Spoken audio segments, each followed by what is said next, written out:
Hey, good morning.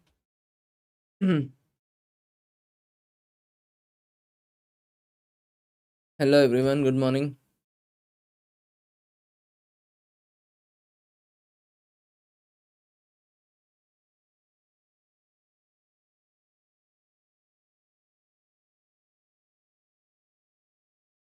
Hello, hello. How are things going on? Did anyone give exam in the last 2 days? Did you write the exam in the last 2 days?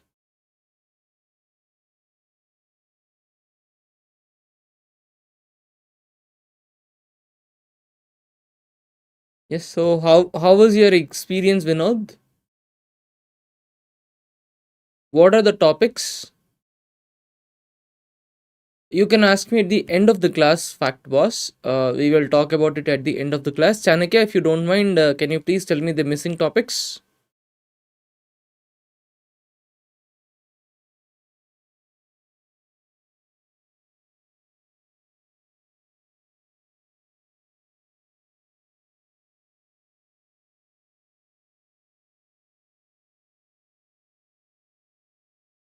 Morning. So, we'll start in 2 minutes. Yeah, in questions such as Carl Pearson coefficient or interquartile range, etc., please drop those questions. Don't run behind them. Hardly 1 out of 1000 students might know them.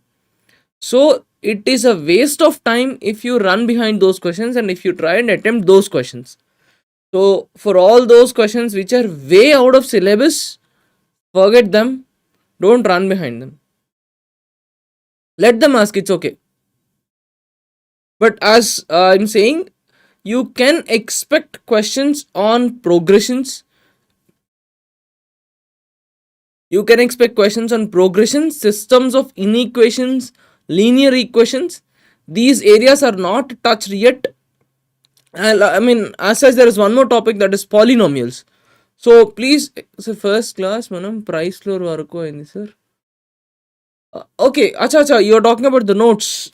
Fine. See, I think it is readable, but I'll talk about it. No issues. I spoke about goods in the second class of Eduquity Pattern. That is why I did not pick up those topics again. Yeah, see, simple compound complex sentences are there in the syllabus. It is acceptable. But questions like Carl Pearson coefficient or interquartile range, etc., leave them. Prepare the topics such as polynomials, progressions, and then system of linear equations, inequations. These topics can be asked in the further examinations in your CGL, either in Tier 1 or Tier 2. So prepare those topics as well accordingly. Shall we start? We have had enough of discussion. We will start. Yeah, goods and services, state list and concurrent list. Okay, so is it GST? Goods and services as in GST tax? Right, we will start. So why? See, there is no answer for it, Satya. I agree that it is a non-syllabus question, but there is no answer for it. AI is picking up the papers. AI doesn't know the limits and bounds. The problem with AI is we have to give very, very clear, micro detailed prompts. Only then you will have. Thank you so much, Hari. Yeah, only then you'll have proper clarity and boundaries for AI. But as such, I don't know what is the quality of the AI that they're using. So, yeah. Now let us come to the class for today. Let us start with the actual discussion of the day. Today we are starting macroeconomics. In macroeconomics, I have 3 topics as my primary agenda. If time and energy permits, we will go to the 4th topic, that is inflation as well. But in the primary agenda, I am going to discuss unemployment. Then I will talk about poverty. And finally, I will conclude this discussion of unemployment and poverty after I discuss inequality. So these are the 3 primary topics for our discussion for today. And if beyond time, if my energy permits, then I will take up inflation as well. That will culminate the foundational part of macroeconomics. So in macroeconomics, there are 3 major modules. To be precise, there are 4 major modules. Module 1 talks about the basics and the foundation. So in module 1 you have to study about unemployment, poverty, then inequality, then you will study about what is inflation, then you will study the concepts of national income. National income, there you will study GDP, GNP, right, deflation, and deflator, real GDP, potential GDP, all those topics. So this is the first module of macroeconomics. The second module of macroeconomics is about monetary policy. In monetary policy, we will study about how Reserve Bank of India handles inflation. And then there is the third module, that is fiscal policy. So fiscal policy is all about budget. So this is a whole structure of economics. There is a reason why I did not touch with money and banking in the first step, because if you start with money and banking in the first step, Reserve Bank of India goes with one objective, that is inflation control. Without understanding how the inflation works, how the dynamics of inflation play, there is no point of studying monetary policy, and there is no point of mugging up the tools of monetary policy. Just a second. In our first policy, I just a second here. I don't know. I want to block this guy. Koi panjuskoya babu. Right. Please don't disturb with the comments. Yeah, so before we start going to monetary policy, you have to understand the whole concept of unemployment, inflation, poverty, inequality, national income, how all these mechanics play, and various sectors of economy. Because once we understand this, then as we go towards monetary policy and fiscal policy, these two policies are mere prescriptions to determine how to reduce unemployment, how to reduce poverty, how to reduce inequality, how to manage inflation, how to get growth, how to get sustainable development. So the policies are mere tools to improvise these concepts. So the first part of microeconomics, we are studying unemployment, poverty, inflation, and all these things. So having said a longer introduction, let us get to unemployment. Unemployee is a person who can work, who is capable of working, and who is capable of working and is not able to find work. Here there is one more thing that matters, that is willingness. A person may be willing to work and may not be willing to work. In the classical definition of unemployment, willingness and unwillingness does not matter. So for a classic definition of unemployment, any person who is capable of working but is not able to find work, they are all considered to be unemployees. So this is the introduction of unemployment, and this unemployment is a parameter that is measured based on the age. In India, anyone between 15 to 64 years of age are considered as working age population.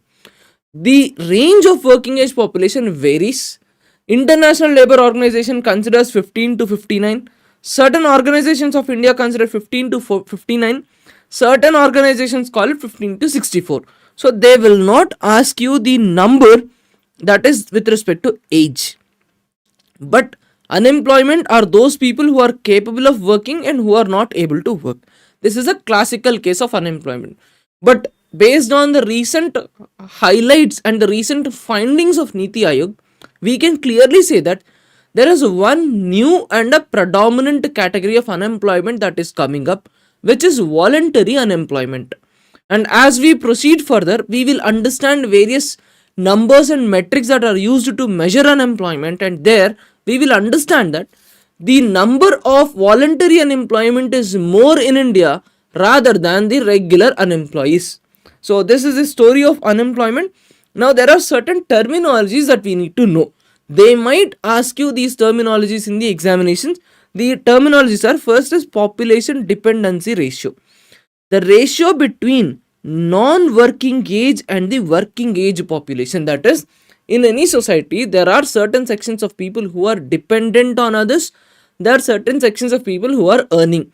Usually, kids and old age population are considered to be dependent, whereas the working age is considered as independent. The population dependency ratio is defined as non-working age versus working age. So non-working age is anyone who is below 15 and above 59. working age is between 15 and 59. So this is population dependency ratio. They might ask you these words. The next word is labor force participation rate. As the name itself says, it is a labor force participation rate. So labor force as in number of people who are there in the labor force. That is the whole set of people who are employed and unemployed together.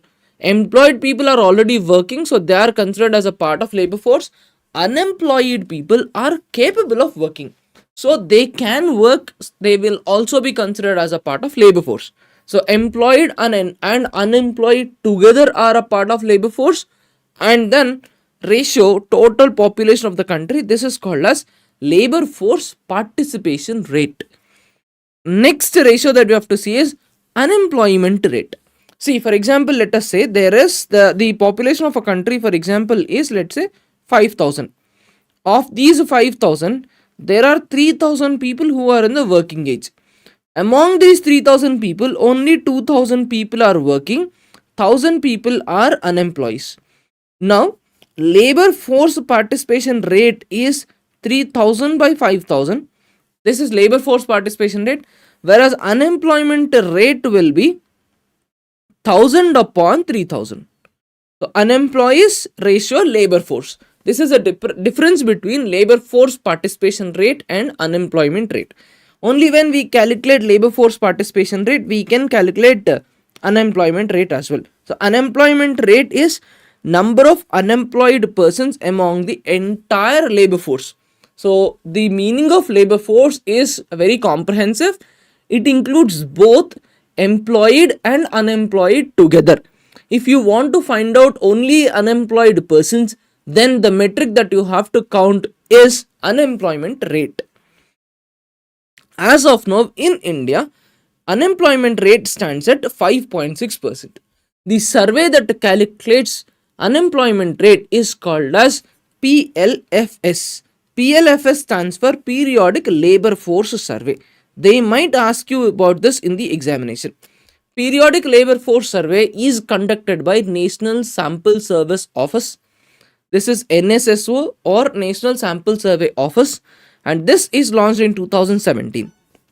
Along with this, NSSO also measures various other data. For example, labor force participation rate, worker participation rate, current weekly status of unemployment. All these measures of unemployment are measured in a periodical manner by NSSO. PLFS is a quinquennial survey, which means that in urban areas this is measured once in every 3 months. In rural areas this is mentioned once in every 1 year. This is measured once in every 1 year. So this is about periodic labor force survey. Next metric that you need to know is labor force participation rate. As we have been talking, the percentage of people that are there in the labor force out of the entire population is known as labor force participation rate. This is just a summary slide. Worker population rate is percentage of employed persons out of the entire population, whereas unemployment rate is percentage of persons employed out of all the persons in labor force. So if you can go through these are very easy for you. Please read these things and please learn them. These will be asked for in your exams. They might ask you these three definitions, and they might frame a simple match the following question itself on this topic. So my question is, did you understand what is the meaning of working age, what is a labor force, and what is population dependency ratio, and what is unemployment rate? Did you understand these terminologies? If you understood these, then I'll go to the next topic.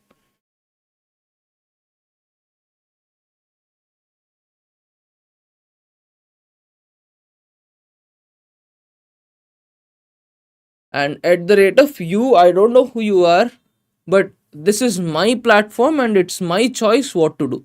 If you are interested, enjoy, or else find your way out. Acha, this is Sanju Yurik. You started asking for vote for Telugu and all. I will do whatever I want. తెలుగులో చెప్పాలంటే నా channel, నా ఇష్టం, నాకు నచ్చిన భాషలో చెప్తా. ఇష్టం ఉంటే చూడు, లేకపోతే వేరే దగ్గర చదువుకో. Yup. You are the primary reason why we changed this channel name into Siddhi SSC RRB and removed Telugu. I don't know if you remember or not. You pissed me off one day, creating a mess in the comment section, asking for who wants Telugu. Let us start voting. So మీరు చేసిన న్యూసెన్స్కే irritate అయ్యి నేను channel name కంప్లీట్గా తెలుగు తీసేసాను. కాబట్టి వచ్చి ఇవన్నీ చేయకండి. Don't think that if you change your user name we can't identify you. Number of, just a second, Satya. Unemployment rate is unemployed persons, not employed. Unemployment rate is about unemployed persons. Now let us come to the next topic. So the earlier topic was all of definitions. Now the topic that we are going to discuss is very practical and is very interesting. The topic that I am talking is about demography. Usually we study demography in population geography. The same topic is also studied in economy. The meaning of demography is analyzing the population structure of any country. Any country obviously has a varied population structure. We have male and we have female. And amongst both the genders, we have people of various ages. We have infants, then we have infants, then we have adults, then we have middle age groups, then we have elder age group. We have all these sort of group of people. So demography or demographic study is all about understanding and analyzing the composition of a population. Are get lost here? Who the fuck are you?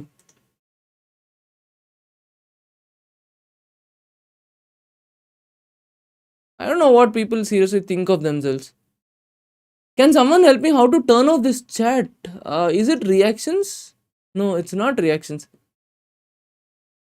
Can someone who is well versed with YouTube help me how to turn off the chat for a moment here?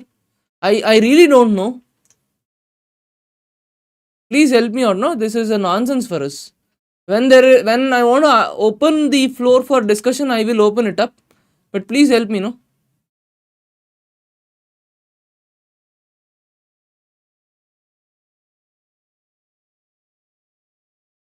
Okay, fine. I'll not look at the comment section for a while.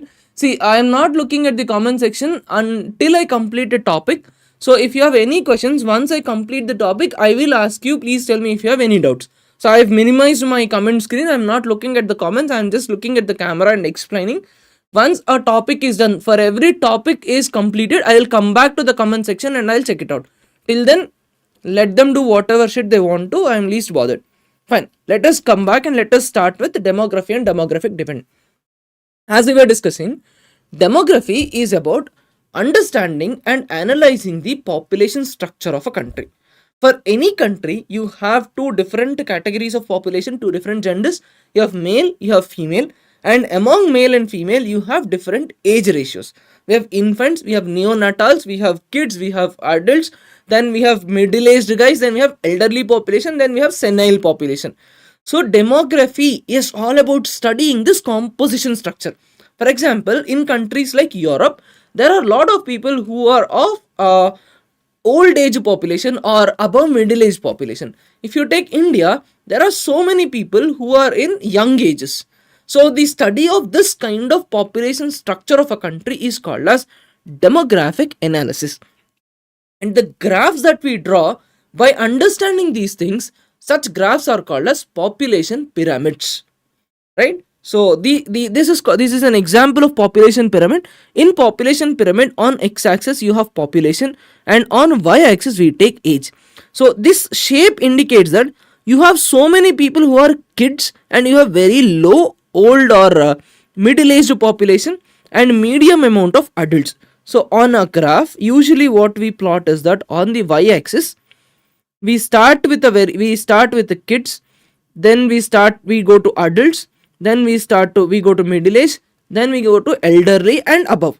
So for example, if your graph, let us say, looks like this, okay, if your graph looks like this, the meaning of this is, in this country there are so many middle aged and adult population, there are less number of kids, there are the slowly reducing number of adults. This means that this country's population has reached a mature stage. Mature stage as in there is no population explosion in this country. Population replacement levels total fertility rate, fertility replacement levels have started coming down. They are less than 1. So in these populations, it means that almost for every one death, there is one or less than one birth. Or for example, if this graph looks something like this, let us say the same population graph looks something like this. The meaning of this population is that this is still in a middle age. There are good number of kids, but there are also good number of middle age and adult population. So this country's population has a very less number of old age people. So these kind of graphs are called as population pyramids, and the study of these things and drawing these graphs is called as demography. We need to understand demography to understand the causes of unemployment and to understand what kind of measures we need to take for unemployment control. For example, India today is at a population at stage of reaping demographic dividend. The meaning of that is, if you see this graph, this is our current population pyramid.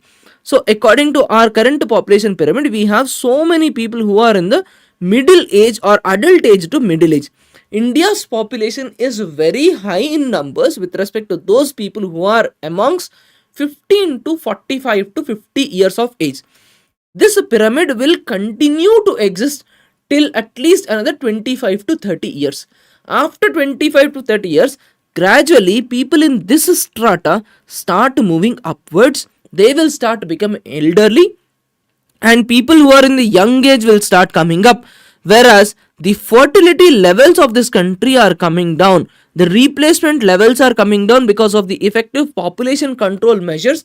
No family is going above 2 children today. There are very less number of families. For example, my parents were nine boys and 3 girls. My father's side. My mother's side, there are 6 girls and 3 boys. But when it comes to me, I am the only child.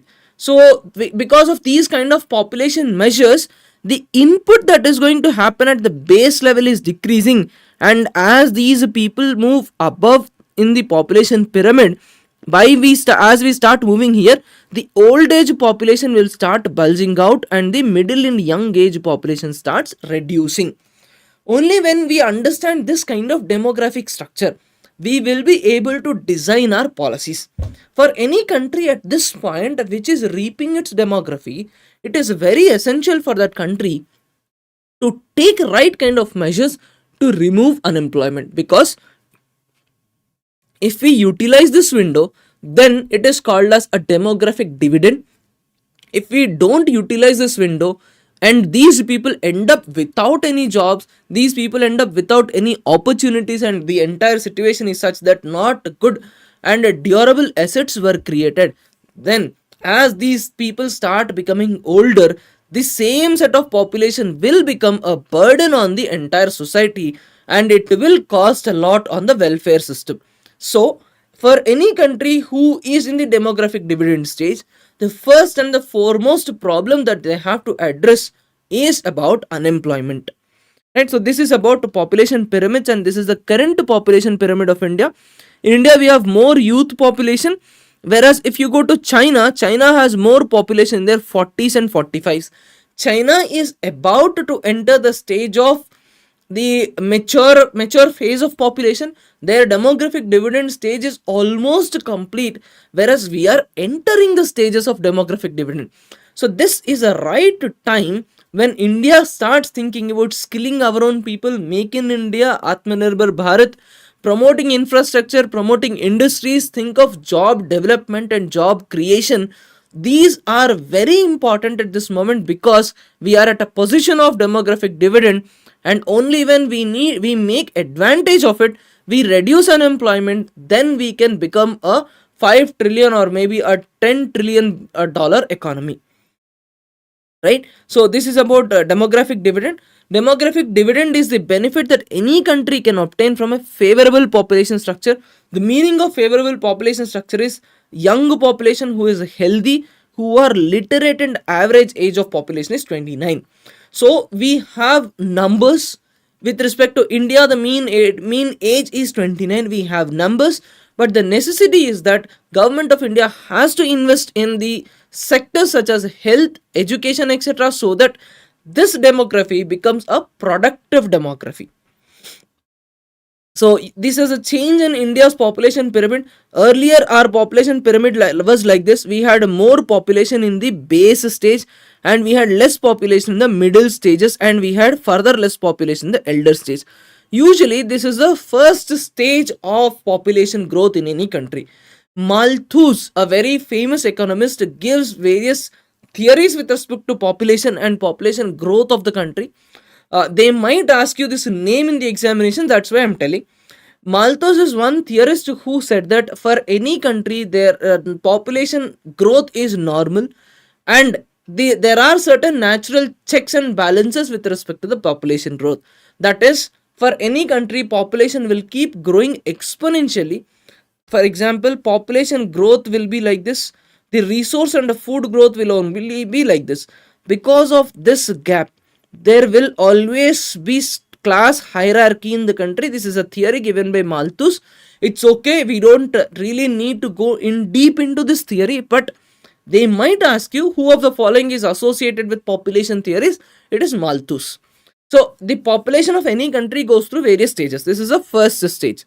Then slowly and steadily number of teenagers increases as the technology progresses, as welfare progresses, as government starts introducing schemes such as integrated child development schemes, Anganwadi centers, as we start promoting institutional births, that is birth in a hospital rather than a home, institutional births, programs such as Pradhan Mantri Matritva Vandana Yojana, then programs such as, for example, Anganwadi centers, as we start doing this, as people start realizing that child that I have will survive, people will stop giving more and more births. That is the second stage of any population change. This whole story is explained in demographic transition theory. So that's the second stage. As people start, see, why do people produce more and more children? Because of the insecurity that who knows whether this guy will survive or not. As they start getting that confidence that the kid is gonna survive, then definitely they will start reducing the production of progenies. So that is the second step. In the third step, these kids who were produced in larger numbers will now enter a stage where they are a part of working population. By this stage, in any country, the rate of population growth would definitely have reduced. New kids who are being produced for each death will reduce. The life expectancy will increase. People will start living for longer periods of time. At this point, this is the current stage of India where our life expectancy has increased because of medical advancements and hygiene. New births in most of the families have come down, and there are still some families who are working on this. So there is a lesser amount of entry and there is a staggered exit. But the bulge of India is now at a stage of young to middle aged populations. So this is called as a demographic dividend, and this is expected to continue till 2050. Right? So only when we utilize these things, then this becomes a demographic dividend, or else this becomes a demographic disaster. In this point of view, Government of India has introduced various reforms and schemes which becomes important for our examinations. I hope now you got the context behind the government's focus on Padhe Bharat, Badhe Bharat, Kaushal Vikas Yojana, Skill India Mission, Kaushal Bharat and Kushal Bharat, and all these kind of things. So considering these in mind, in 2014, a ministry was created which is known as Ministry of Skill Development and Rural Entrepreneurship. And Entrepreneurship, MSD. This ministry's main aim is to ensure that whatever youngsters are there, whoever youngsters are there, they are skilled in the right manner and they are efficient so that they become employable and the problem of unemployment will come down. If you remember properly, or if you know, I don't know how many of you are aware, there was a statement by Anand Mahindra. I placed those statements in the slides as well. So what Anand Mahindra says is that 94% of IT graduates who are coming out of colleges are not employable. There is a skill gap. There is a industry college mismatch. So this is one of the major problems behind unemployment in this country. And these are the schemes. Ministry of Skill Development and Entrepreneurship of 2014. Skill India Mission. The tagline is Kaushal Bharat, Kushal Bharat. Kaushal refers to skill. Pradhan Mantri Kaushal Vikas Yojana, National Policy on Skill Development, Sankalp Project, Strive Project, Pradhan Mantri Kaushal Kendras. Please go through these facts. I have listed all the facts in the slide. You can go through these schemes.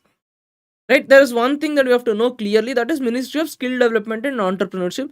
The Minister of State is Jayant Chowdhury, and MSD's purpose is to unlock the human capital. India has lot of human bodies, to be precise, that is unskilled personality. At that point we call it as a human body, and it is imperative to convert this physical human body into a human capital, and that can happen only through skill development, by giving them right kind of training and orient them towards industry. So under MSDE, these are the organizations. You have Director General of Training, Director General of Jan Shiksha Sansthan, National Skill Development Corporation, you have National Skill Development Fund as well. So this is all about the story behind unemployment. Are there any questions on this? Are there any questions on this topic till here? If you have any questions till here, please explain. Yeah, it is more or less based on census pyramid census, but time at each point of time, National Statistical Office takes the data. I'll tell you all. This app is Note In. This app is Note In. It's an Android app, Note In. Yes, I will explain. I will explain. It is listed in the notes, don't worry. See, you can remember the schemes when you understand the whole idea behind the schemes. You have to remember the schemes based on ministry and purpose. For example, as I told you, skill development is important. Ministry of Skill Development and Entrepreneurship. So under this, you have skill development schemes, Pradhan Mantri Kaushal Vikas Yojana, then National Skill Development Fund, Skill India Mission. For entrepreneurship, you'll have Startup India scheme, you have performance linked incentive scheme, right? You will have, for example, SEZs, which are known as special economic zones, to promote export and manufacturing. So you need to understand the scheme with respect to the purpose. Don't mug up a scheme from a document. You understand why a scheme is necessary. Yes, this is a continuity of the last class, right? So this is all about the theory of unemployment. Now we will look at how we measure unemployment and various surveys related to unemployment measurement. The unemployment measurement is done by Ministry of Statistics and Program Implementation. If you are selected as a JSO, that is Junior Statistical Officer, you will work under this ministry. As you all are aware, JSO is a job that involves a lot of traveling, because this job is all about collecting a lot of data. So Ministry of Statistics and Program Implementation has an office called as National Statistical Office. Under this office, you have National Sample Survey Office. All the data is collected by National Sample Survey Office. So this is about measuring of unemployment, and the survey is called as Periodical Labor Force Survey. Periodical Labor Force Survey started in 2017, and before that there was a survey called as Employment Unemployment Survey. But this survey was conducted very with a lot of delays, and the data was not reliable. So in 2017, there is a structural change that was brought in with respect to measuring unemployment, that is PLFS, Periodical Labor Force Survey, was introduced. This is a quinquennial model. In urban areas, the data is collected once in every 3 months. In rural areas, the data is collected once in every 1 year. A sample is usually collected for all these data. Usually, sampling is done and a small cohort is collected. And once they collect this sample using various methods of statistics, these samples are extrapolated to the entire country. So, the picture that is depicted by various surveys is not 100% authentic. It is based on a sample, and it depends on various factors such as 1, the size of the sample, 2, the credibility of the information given by the sample, 3, the relevance of the sample to the entire country. Especially given India is such a diverse country, sample at one place might not reflect the scenarios of the other places. So any index, any survey that we are looking at should always be taken with a pinch of salt. Along with the quinquennial, that is 3-month data. One more data is collected, that is current weekly status. Current weekly status refers to the information where they will check whether any person is working at least for 1 hour in one day in the last 1 week. This is called as current weekly status. This data is also measured. So this is about the measurement of unemployment. Are there any questions still here? Are there any questions still here? Uh,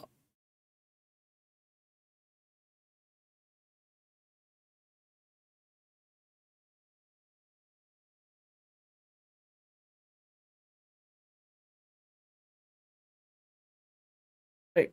So I will proceed towards the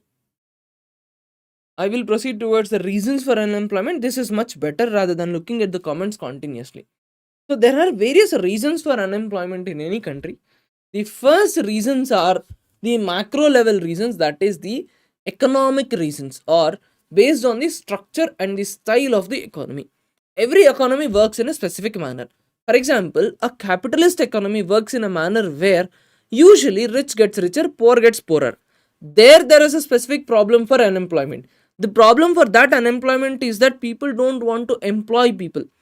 Employ guys, for example, employee does not want to give employment to many people. They want to use more technology, they want more efficiency, they want to reduce the human workforce. Or for example, there might be a completely command economy where the government is deciding the amount of output that they have to produce. They are deciding the policy that has to be formulated and followed by the industry as well. For example, till 1991 or before 1991 in India, it was the same scenario. It was called as license permit Raj or inspector Raj. So at that point of time, government of India would decide how much units of a particular automobile must be produced by a company, how many tubes of toothpaste will be produced by a manufacturer. All these numbers were decided by government at a point of time. So if it is a command economy, then because of the inherent structural reasons and the limitations and regulations, there will be unemployment because the companies will not be performing it to its highest potential. So there are various reasons at the macro level for the unemployment. Then the second reasons are that the basis of or the style of the economy, that is usually any economy continuously experiences a shift. That might be because of the technological shift, that might be because of the changes in the preferences of people. So because of various reasons, any economy goes through various cycles. There are always boom cycles and recession cycles. There will be a growth cycle and a recession cycle. So because of all these reasons, there could be unemployment, and after that there could be unemployment because of the individual themselves. So there are various reasons for unemployment. We will look at each of the reasons in detail now. The first reason for unemployment is known as the classical unemployment theories. Classical unemployment theory says that it is because of the government there is unemployment in a country. That is, in any classical economy, usually government will fix higher wages. The nature of a classical economy is that capitalist people or the entrepreneurs tend to exploit people. They want to maximize profit. So to counter that, any government will usually fix a minimum wage. The minimum wage is usually fixed above the equilibrium wage. For example, let us take this is our supply demand graph. This is our labor supply. This is the labor demand. The point where supply and demand are meeting, there you have equilibrium wage. Whenever a government feels that equilibrium wage is less, companies are deliberately keeping this wage very low. Then what government does is they will come and they will introduce the concept of minimum wages. Always remember, minimum wage will be more than whatever market is operating. Now because minimum wage has increased, what happens to the demand? Demand will decrease. Keeping a graph aside, even based on common sense, if the wages have increased, companies will try to reduce the number of employed people, so definitely demand will decrease. But at the same time, if wages are increased by the government, then labor supply will increase. The reason for this is obviously because the wages have increased, more and more people want to come into the system, they want to come and work. See, just example, as the government salaries keep rising, More people want to give government exams. 7th pay commission, 8th pay commission, 9th pay commission, DA increases. Inspector salary, earlier it was 60,000, now it is at almost at 85,000. More people want to write examinations, more people want to become inspectors. But at the same time, as the minimum wages are increasing, government will decide that we will employ less number of people so that it will reduce our costs. So as wages are increased in any economy artificially, then there will be unemployment because of this surplus availability of labor. So this is one classical reason for unemployment. This is based on the classical theories. The other strong reason is the presence of strong labor unions. What classical theorists say is that when there are strong labor unions in any economy, they will hamper production. They will not let the capitalist grow. They will not allow the industry to grow. So that will lead to a reduction in the entire potential of the economy. So that will lead to unemployment. This is all about the classical theory of unemployment, where there are two reasons. One, government is fixing minimum wages, which are always much higher than the equilibrium wage, and the other reason is the presence of labor unions. So this is the classical theory of unemployment.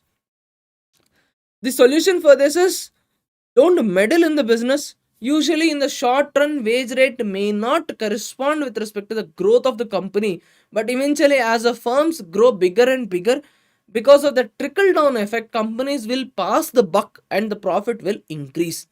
This kind of system is called as a free market system or laissez-faire system. This is all about the classical unemployment theories. So is there any question on this part? Is there any question on this part?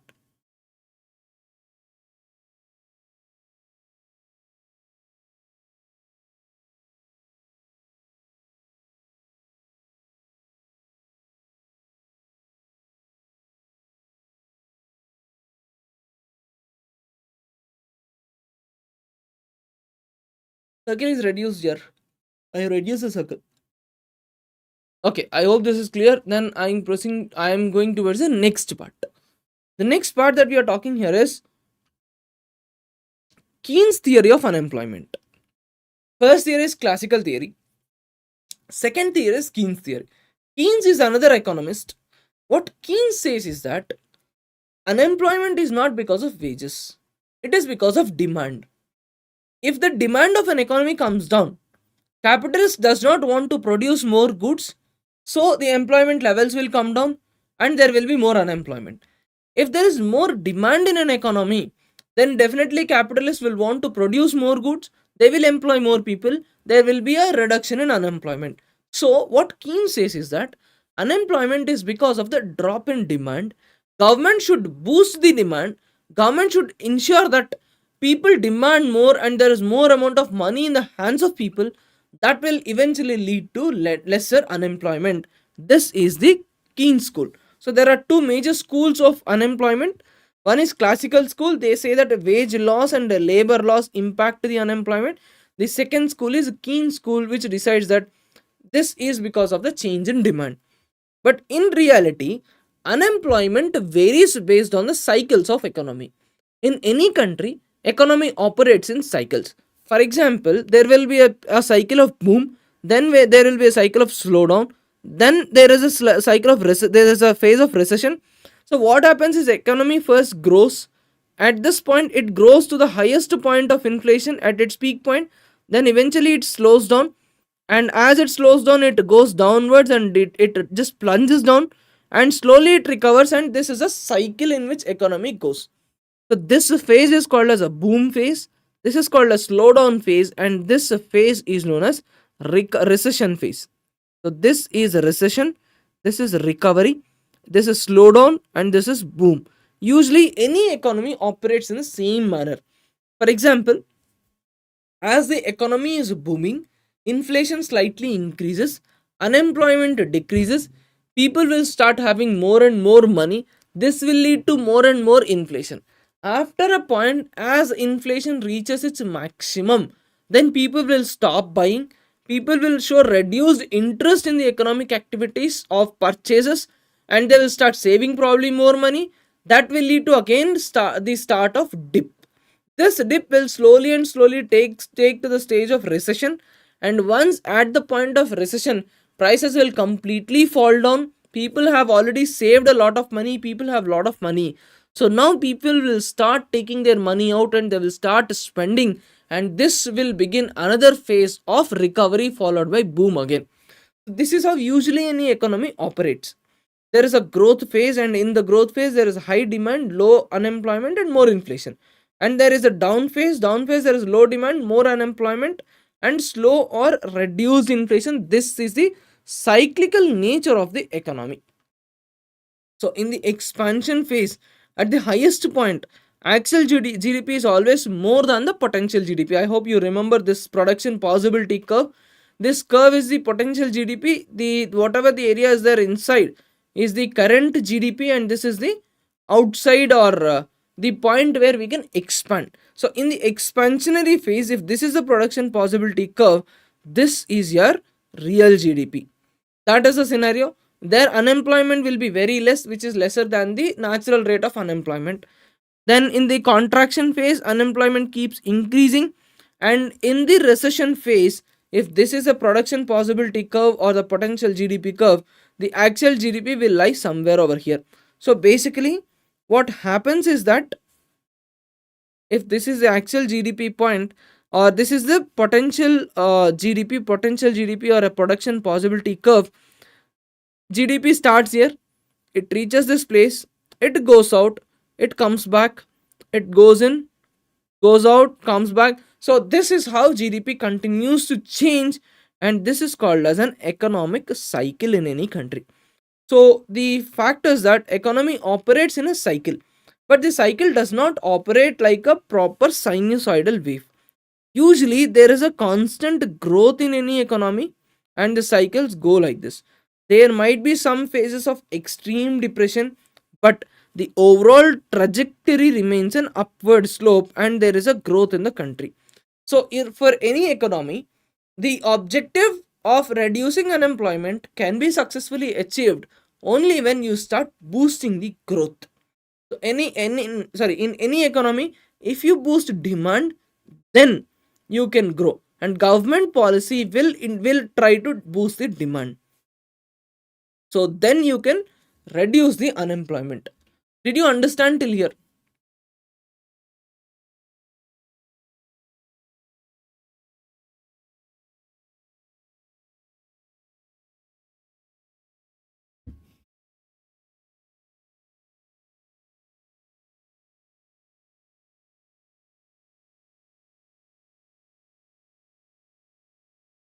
The slow చేయమంటారా? Okay ma'am.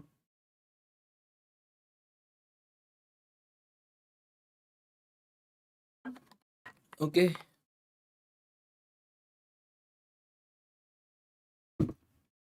Right.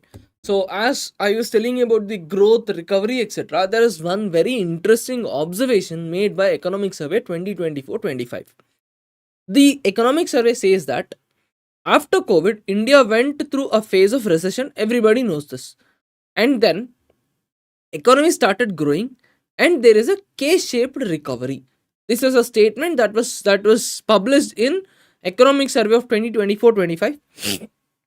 They will not ask you in this, they will not ask about the K-shaped recovery, Z-shaped recovery, V-shaped recovery, etc. in the examination. But this is interesting, so I've included this here. As I was talking about the recovery boom cycles, and I was telling you the real time scenario of the shape of the cycle, I thought that I will introduce the K-shaped recovery here itself. So what the government of India, or for that matter Economic Survey, says is that India saw a K-shaped recovery after COVID. The meaning of K-shaped recovery is that out of all the sectors of economy, some sectors grew, some sectors went down. This recovery, they called it as a K-shaped recovery.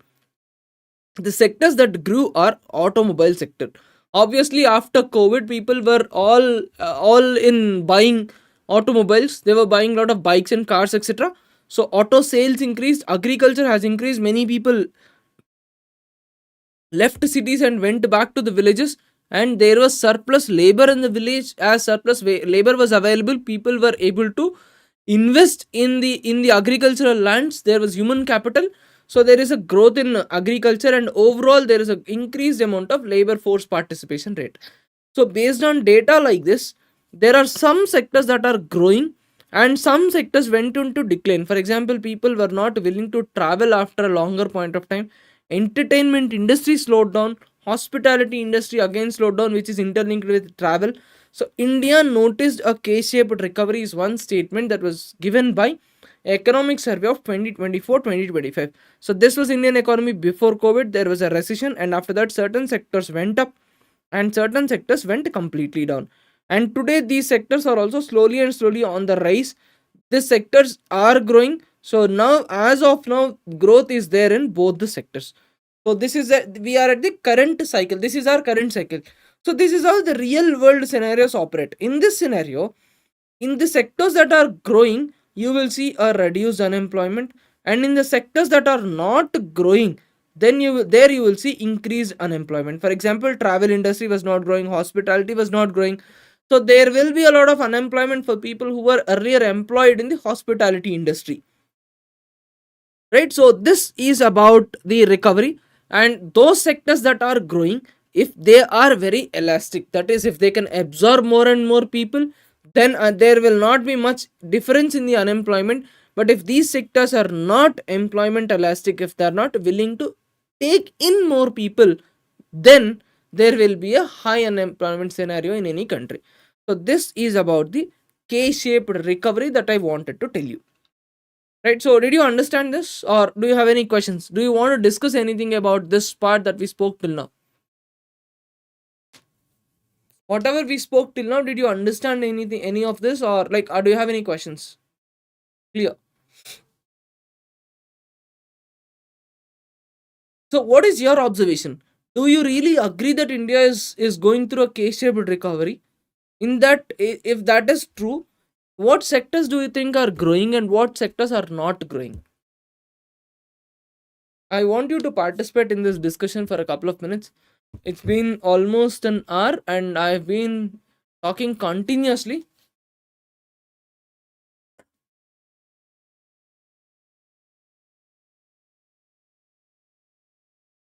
So what do you say? Is India experiencing a K-shaped recovery yet?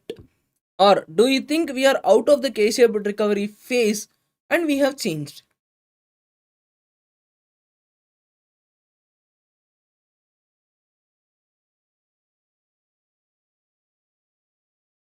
What do you say?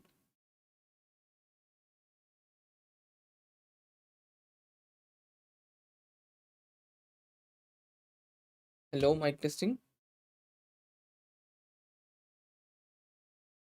We might be in a K-shaped recovery.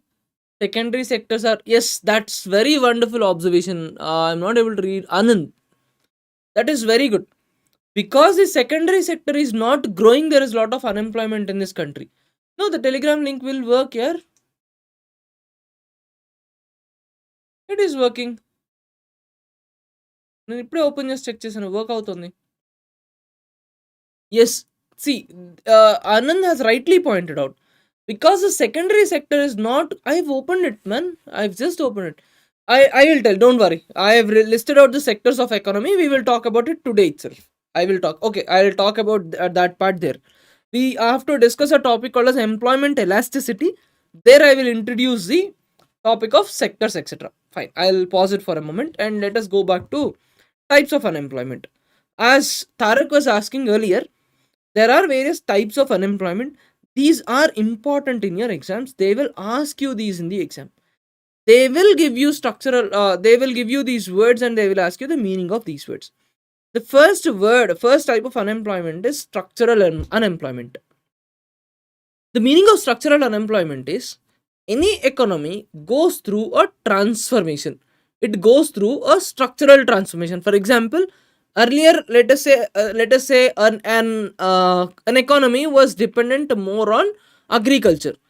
Now they have shifted towards manufacturing sector, or they have shifted towards service sector. So if the economy finds a shift, then obviously some people can accommodate. Some people will shift their sector, they will shift their work, but some people may not. For example, after BS6, there were so many big companies who stopped manufacturing diesel cars.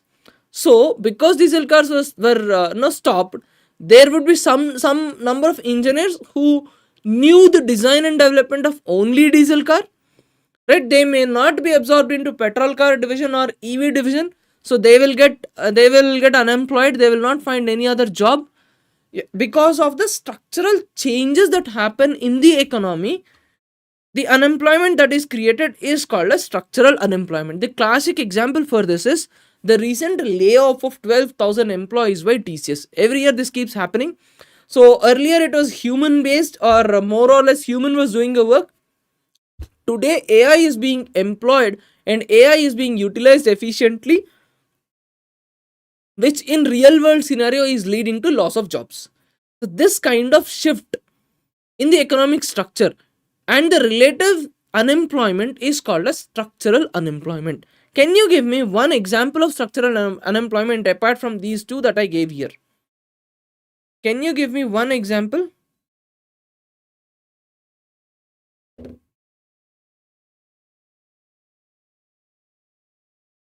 Think of one example for structural unemployment, please.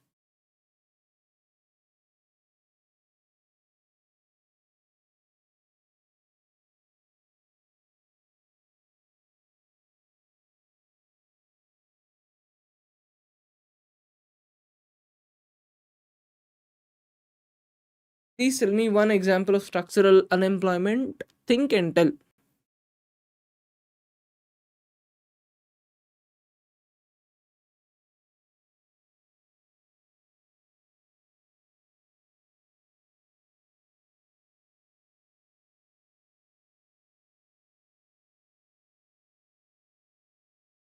Yes, very good. Farm mechanization.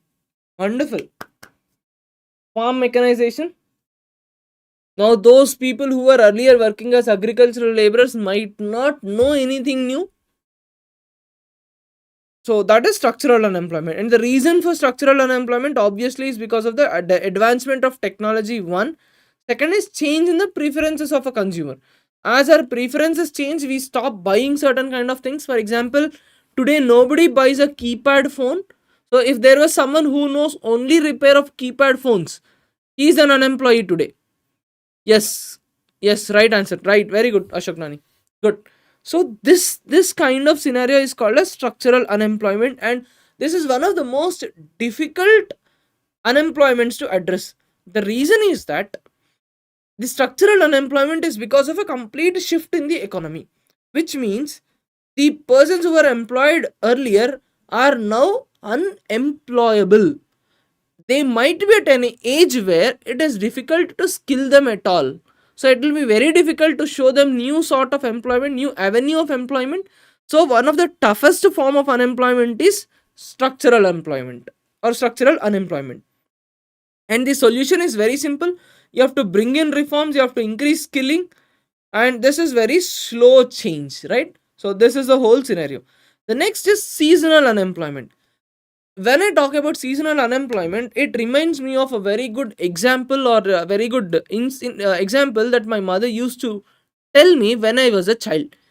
She is a government school teacher and she used to work in a very remote village.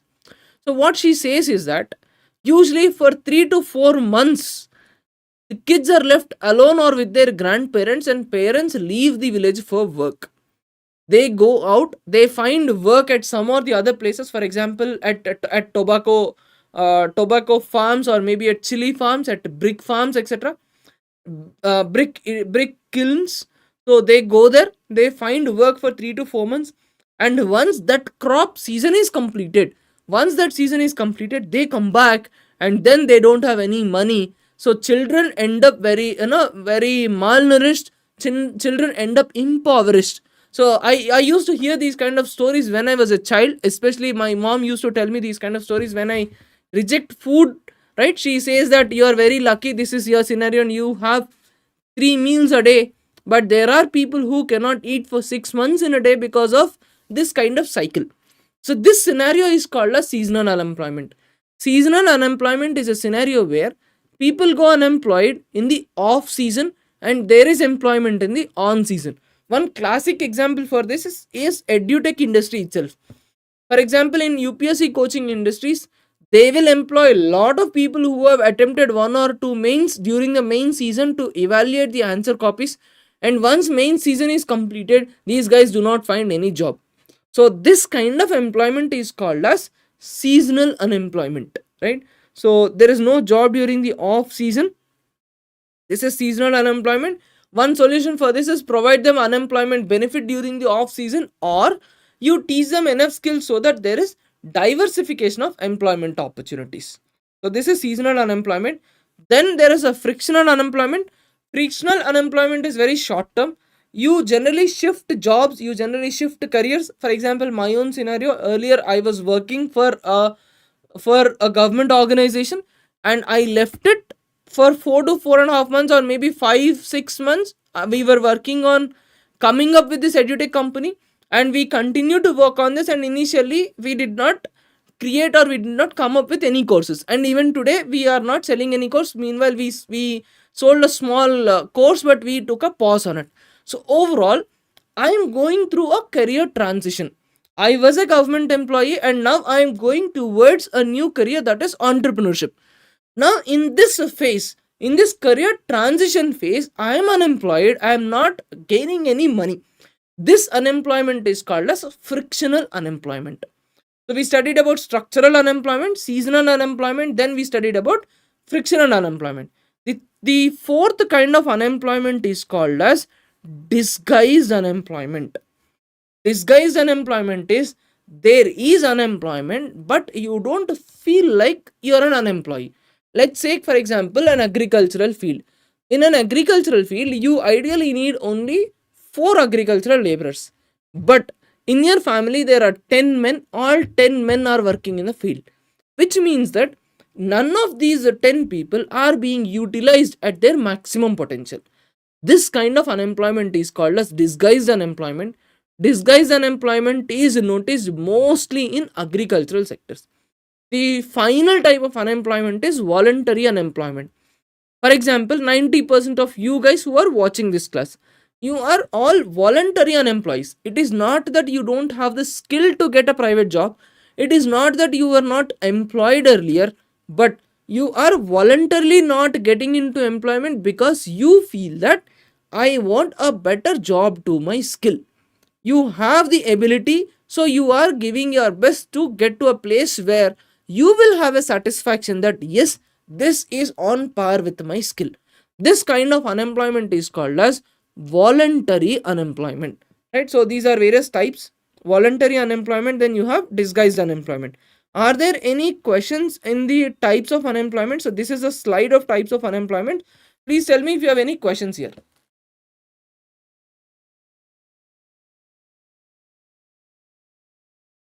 Do you have any questions, or else we will go to the next part, that is measuring unemployment? Sorry, not measuring unemployment. We have to go towards, yeah, NRUE and the other types of unemployment. Employment elasticity, sectors. Clear? Nice. So now we will talk about one word that is called as natural rate of unemployment. See, in any economy, there is always some amount of agree comes under both seasonal and disguised, Sagar. Agree is both disguised and seasonal. See, frictional unemployment is unemployment in a small phase, in a small period. People want to switch jobs. Let's say you are working in Bangalore, right? You got married and you shifted to Hyderabad. Earlier you were working in an IT company, you shifted to Hyderabad, so you had to leave your job, and now you don't have job in Hyderabad for a small period of time. Maybe 2 months, 3 months, you will give interviews and you will finally land in a job.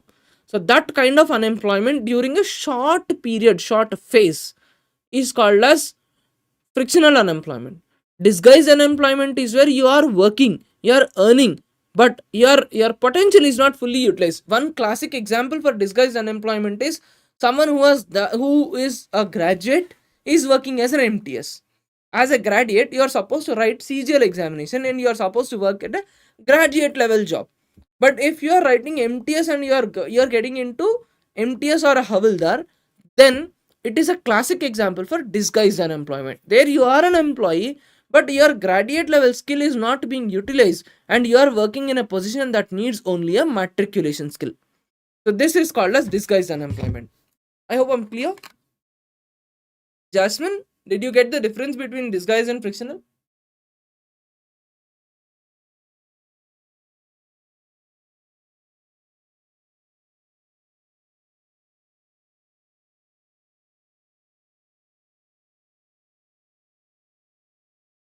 Yeah, good.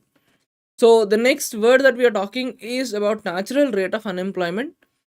Natural rate of unemployment is a rate of, yeah, I will talk about underemployment. I will tell, don't worry. It is also more or less same as underemployment here. Whatever you said is more or less same as underemployment also. Underemployment and disguised unemployment are more or less same. Now, natural rate of unemployment is an unemployment rate that is always there in an economy. Any economy constantly goes through a shift. There is a seasonal component, there is a voluntary component, there is frictional component. So, all this together in an economy, the minimum rate of unemployment that definitely exists is called as natural rate of unemployment. Then there are other types of unemployment as well. The first thing that I was telling is underemployment. Underemployment is again where worker skill is not fully utilized. As I was telling you, graduate working as an MTS, this is underemployment. Then technological unemployment is where the loss of jobs are because of the advancement in technology. For example, you have a self-driving car. Then majority of the drivers will lose their jobs. So that kind of unemployment is called technological unemployment. Disguised unemployment, to be very precise, there is lot of surplus labor and the marginal utility of a labor or new worker is zero. That is called as disguised unemployment. So the difference between disguised unemployment and underemployment is that in underemployment it is more of a skill mismatch. In disguised unemployment it is the marginal utility of a worker which becomes zero. So this is about the types of unemployment. Give me 1 minute break. I'll just be back. You also take a break of 1 to 2 minutes. We will resume. We will resume in 2 minutes. We will let's not 2 minutes. Let's take a break of 5 minutes. We will resume by 11:42. Fine.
Hello and sorry for the delay. Not a full headache only. Finally, it resulted in a decent size of vomit. We will continue with unemployment and I'll try to finish it off as much as possible. In case if I feel like I can't handle this anymore, then I will end the class and I will go for a recording. Parth, no, I am not. I I am not going to go. I am not interested in this and I am not aligned with this. I am aligned with the students' concerns. I agree that students' problems need to be resolved, but I don't feel this protest is in the right shape. So I'm not with the protest, I'm with the students. I agree that there are problems need to be sorted in the right channel, but I'm too small to galvanize something in a meaningful direction. Yet the protest that is going on, according to me, is not in the right direction, so I'm not with it. Role of labor unions is very simple. What classical unemployment theories or what they say is that whenever you have labor unions, they will tend to pull you back, pull any company from going forward. They have cartels. They will demand more and more wages, right? They want more and more strict labor laws. Because of all of this, companies will stop hiring more people, and that will result in unemployment. That is classical case of unemployment. Am I audible properly? Am I audible clearly? Can I continue? Yes, right. So, having said that, now employment elasticity.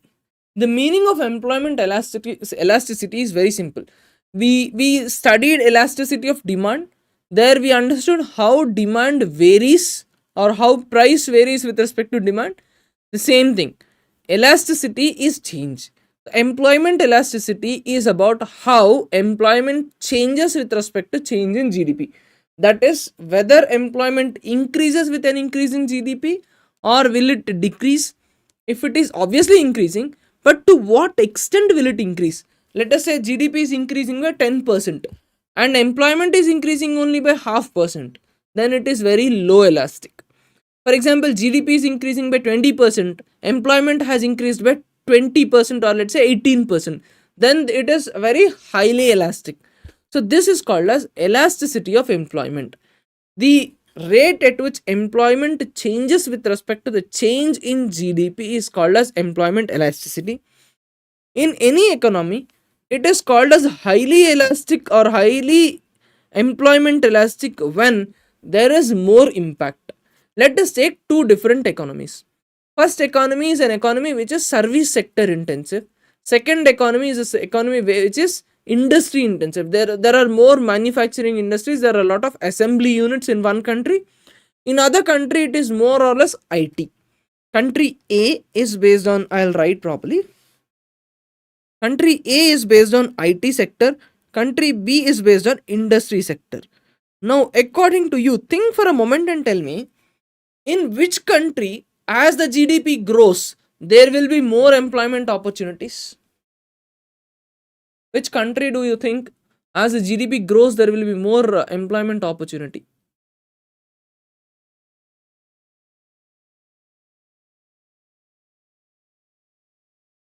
Yes, B.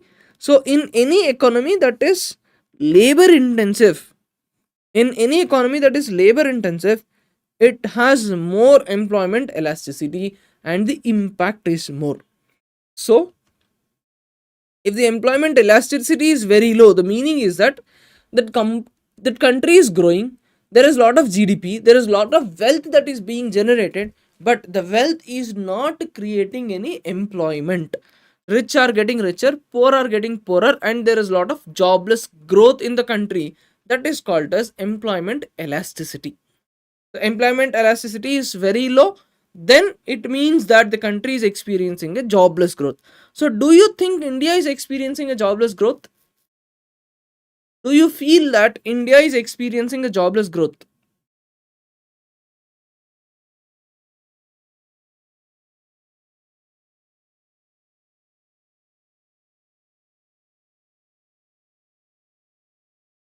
Yes. So the numbers prima facie shows that India is going through a jobless growth, but Niti Aayog says a different version, and we will understand Niti Aayog's version also. India's unemployment rate is somewhere at around 3 to 4%, and job growth is very less, and GDP is growing. So, at the face of it, we can say that this country is going through a jobless growth. But what is happening in India is that this is based on various annual surveys, numbers, and Niti Aayog reports. What they argue is that in India, two things are on rise. One, number of jobs are rising, and unemployment rate is also rising. Both are rising. They are rising at the same rate as the rate of population.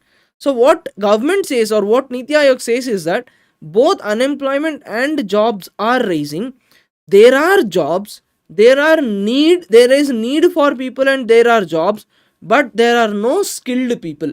So what Niti Aayog says is that in India there are two problems. One is there is a lot of skill gap, because of which, though there are more people who are entering into labor force who are willing to work, they are not finding the work.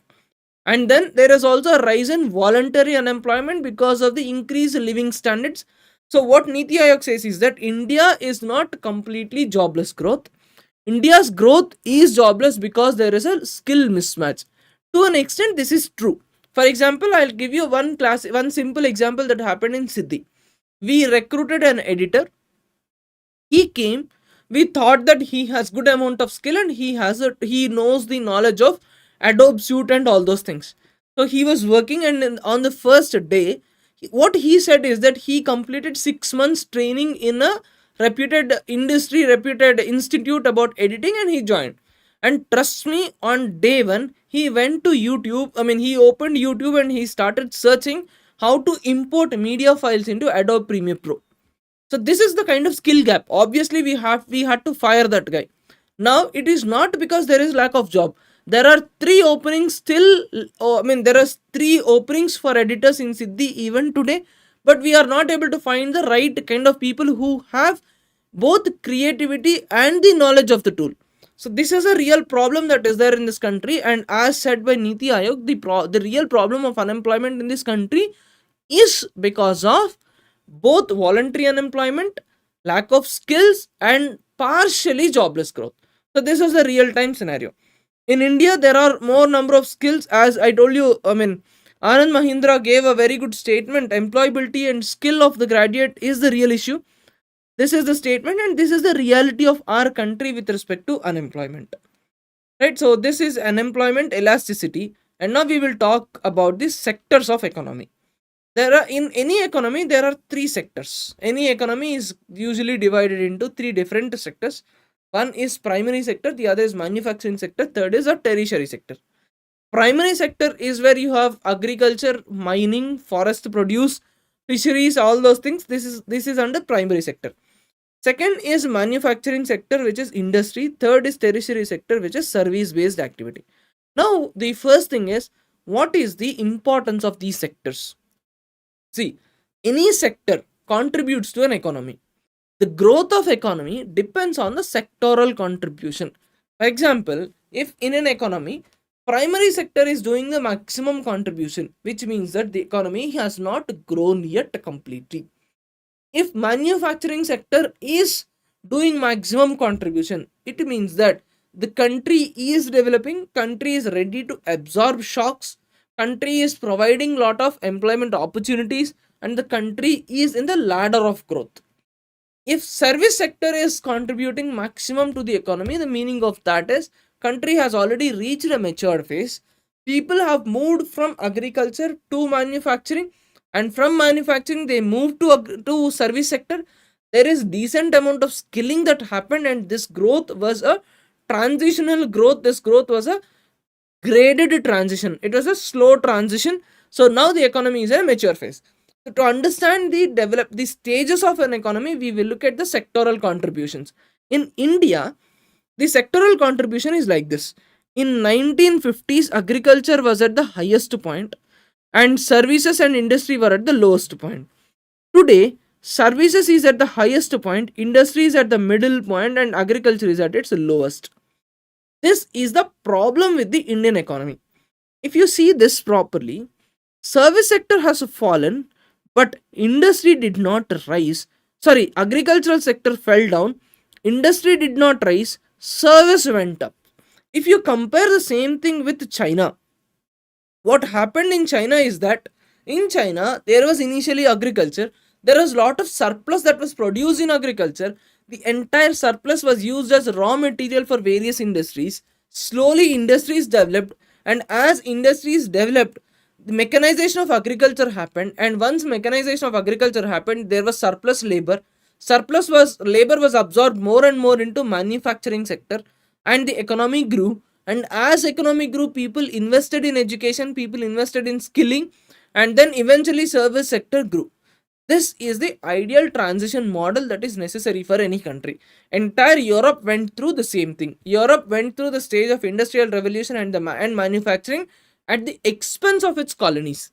This is supposed to happen, but India went through a cycle of irregular transition. We had agriculture, there was no manufacturing, there was sudden growth of service sector, country started to grow, facilities were there, everything was coming in, but there was machinery in agriculture as well, but the surplus labor of agriculture was not skilled enough to be absorbed into service sector. And usually service sector has very low employment elasticity. Service sector does not absorb much people. Service sector grows in numbers with respect to GDP and with respect to money, but it will not absorb more people. So people remained jobless, and there was no manufacturing sector to act as a cushion and to absorb everyone.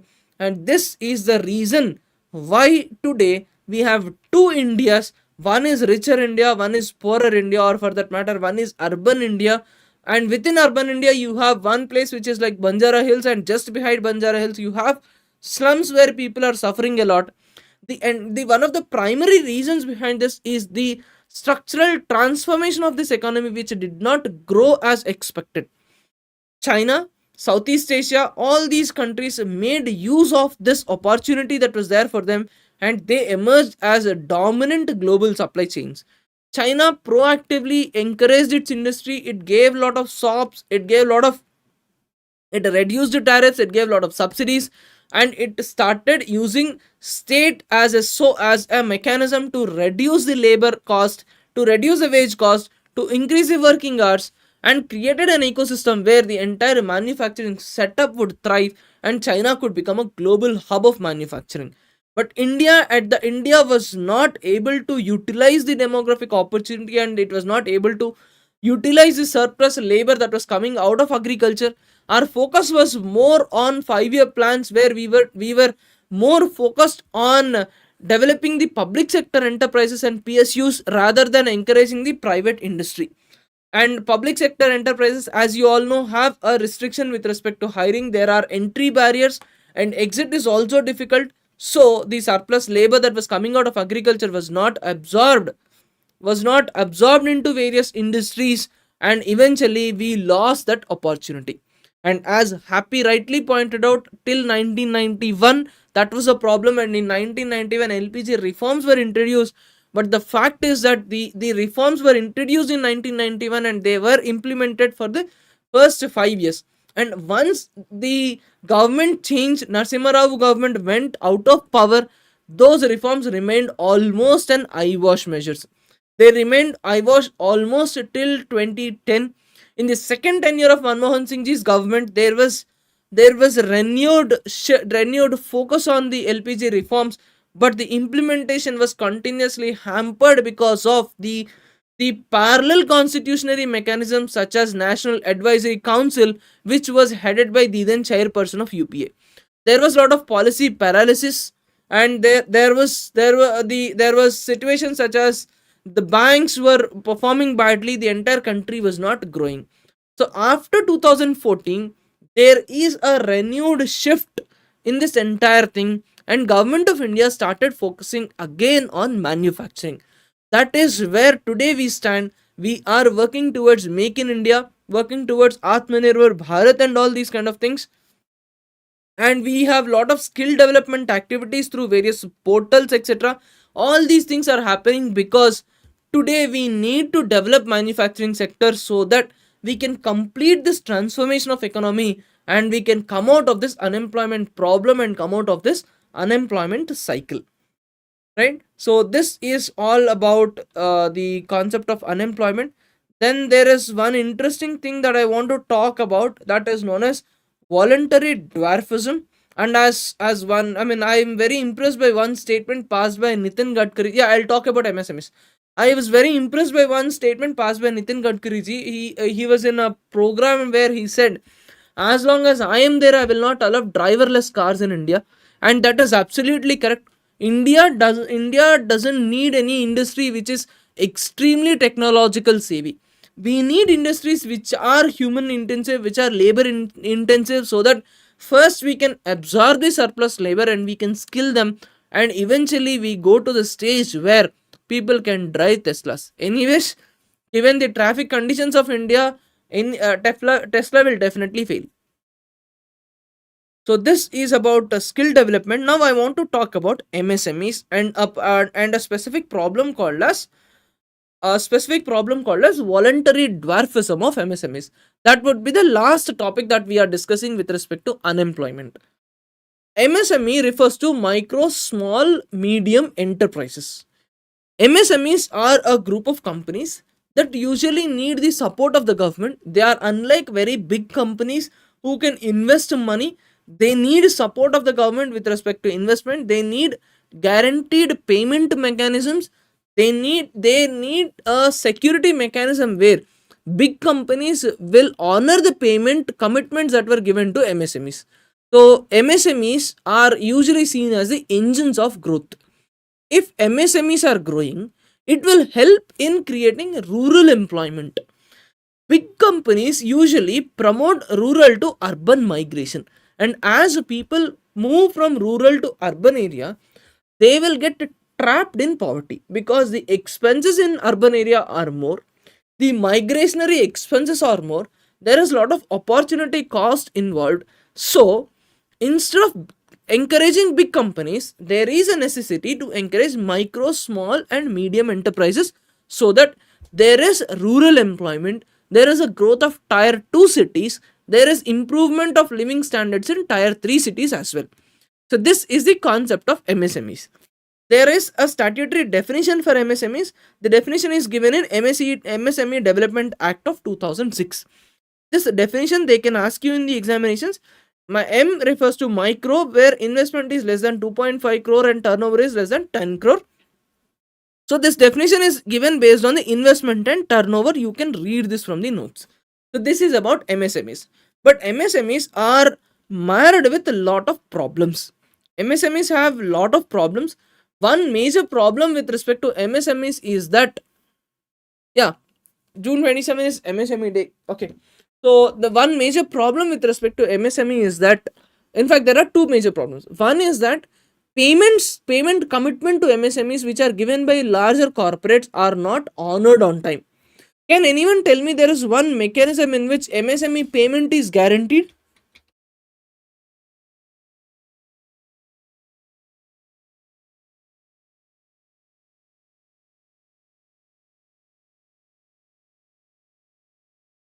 There is a Government of India scheme. Can someone tell me what that scheme is? There are certain schemes, in fact.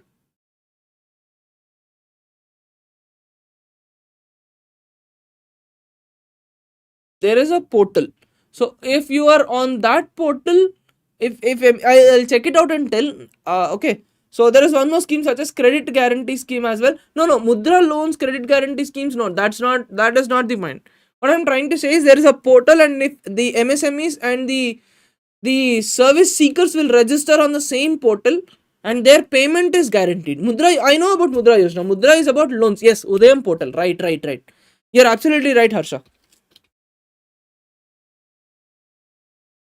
Udayam is a registration portal for MSMEs, and if you register there, then government will ensure that all your payments and all are honored. It is Udayam portal, right? So this is about MSMEs. There is one major problem in MSMEs that is classically termed as the problem of voluntary dwarfism. This is a term which was coined in the Economic Survey of 2017-2018. The meaning of voluntary dwarfism is MSMEs voluntarily want to remain micro or small and medium. They don't want to become big. Though they have opportunity, they are not becoming big. Instead of becoming big, the owner is establishing another MSME in another name. He is registering another MSME, but he is not allowing the company to become bigger. This problem is called as voluntary dwarfism in India. The reason why this is a practice is because a company, if an MSME, as long as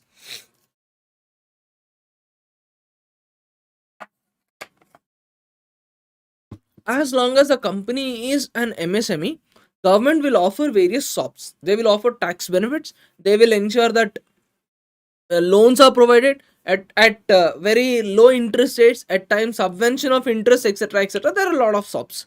Along with that, there are very few labor laws that apply on them. If these companies become big, they have to pay taxes, they have to follow more laws and regulations. So there is a lot of compliance cost involved in all of this. This is called as compliance cost. So because of the compliance cost, these MSMEs are not showing their willingness to become big. This problem in India is called as voluntary dwarfism, and they are continuing that by ensuring they don't give right kind of employment, which is resulting in unemployment. For example, they will not recognize people as the employees. They will recognize them either as interns or they will recognize them as contractual employees. When an employee is recognized as a contractual employee, then there is no social security net, there is no job guarantee. Company might fire them at any point of time. Whereas if they are recognizing them as a regular employee, they have to follow labor laws. And if they are firing people beyond a particular number, they have to take permission from the corresponding ministry, the labor ministry, and all those kind of things. So this is a problem which is known as problem of voluntary dwarfism. And as annual survey of industry says, 41% of workers in the entire manufacturing sector are in contract form. So this is also one kind of unemployment where it is not an unemployment, but it is an unemployment. The solution for this is one scheme, which is employee linked incentive scheme, introduced in budget 2024. So in this budget, both employee and employer get benefit upon registration. So this is one mechanism where one side employee will get benefit if he is registered, the other side employer will get benefit if he is registering his employee. So one or the other will ensure that the rules are followed, right? So employee will get an amount of rupees 15,000 per year, in 1 year, which is paid in 2 months of 2 installments, whereas employer will get 3,000 rupees per month for 1 year period for extra employee registered with EPFO. EPFO is the Employee Provident Fund Organization. By the way, there is a notification of UPSC with respect to EPFO. Do apply for that exam, right? It's a very good examination, and if you are good at GS, you can handle the examination.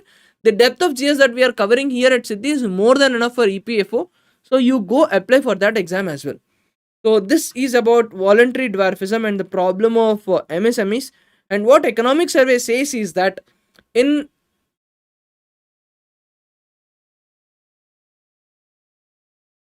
so as the firm size increases, what economic survey says is that if there are larger firms, they will employ more people, and the numbers and data shows this part of thing.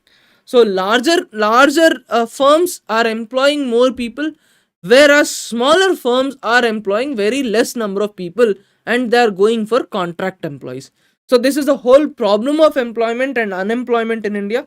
The floor is open for discussions. You can ask any kind of questions. You are free to ask any kind of questions. This is all about unemployment.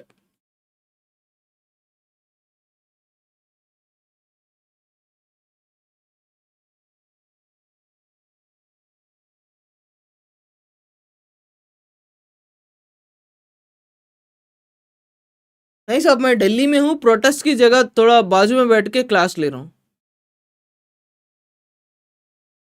I am in Delhi, and just 10 feet away from me there is a protest that is going on.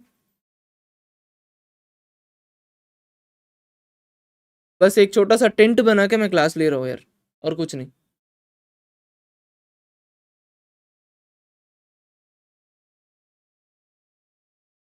Do you have any questions?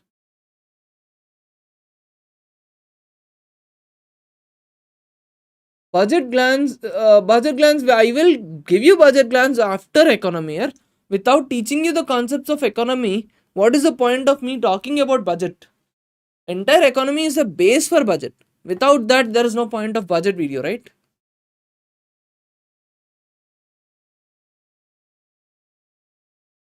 We will talk about budget, but after the foundation, I will talk about the glance of economic surveys also. I would love to talk about it, provided there is enough time and you guys are kind enough to listen to me, though it is not important for SSC.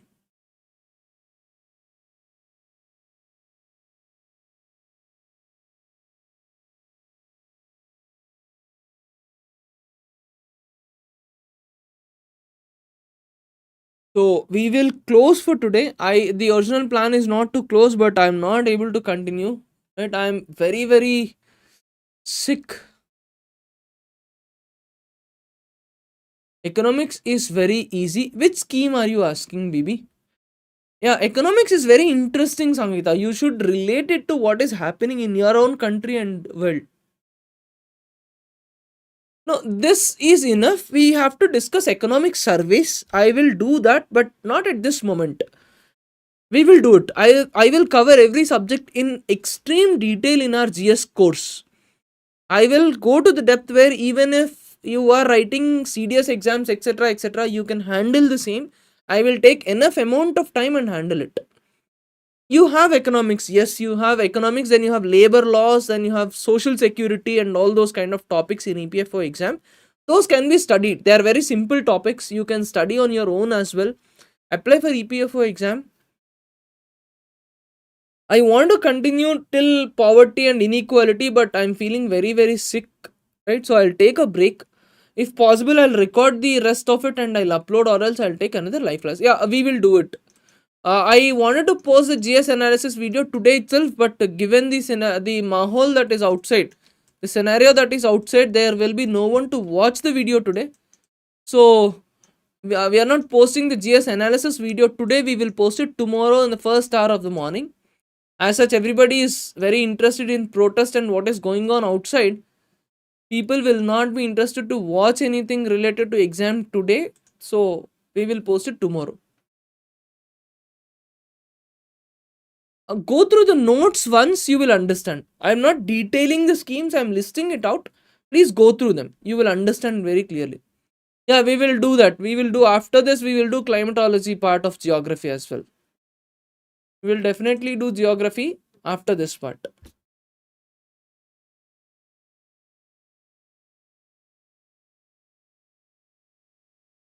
Right, so this is all for today. See you all again on 2nd August on in reasoning class. Meanwhile, I'll finish this part and I'll upload. I will upload this, the poverty, inequality part and inflation and all. I'll record and upload the next part. Mostly tomorrow I'll upload. Right? Okay. Thank you so much. Take care. Bye bye. So you can go through the notes. Please read it. Please read poverty and inequality as well. Go through the notes. It will definitely help you to understand the class better. Bye.